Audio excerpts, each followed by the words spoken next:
kamatayan po ba ng tao, yun po ba ay ginusto ng Diyos? Basahin natin ang 9:27 ng Ebreo.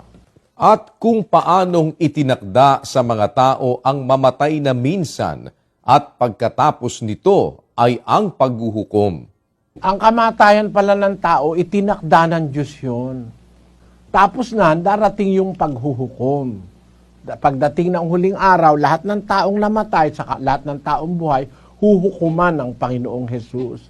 Kaya yung kamatayan ng tao, takda ng Diyos yun mula nang siya ay magkasala. Kasi nung magkasala ang tao, lumabag sa Diyos, dumating ang mga sakit.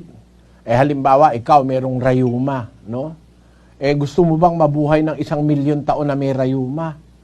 Yun talagang may mga matitinding rayuma, gusto nang mamatay, nagpapakamatay na yung iba Kasi nahirapan sila sa rayuma. O halimbawa, meron kang sakit na kati. Merong mga tao yung kati ng kati, kamot ng kamot, nagdudugo na, makati pa rin.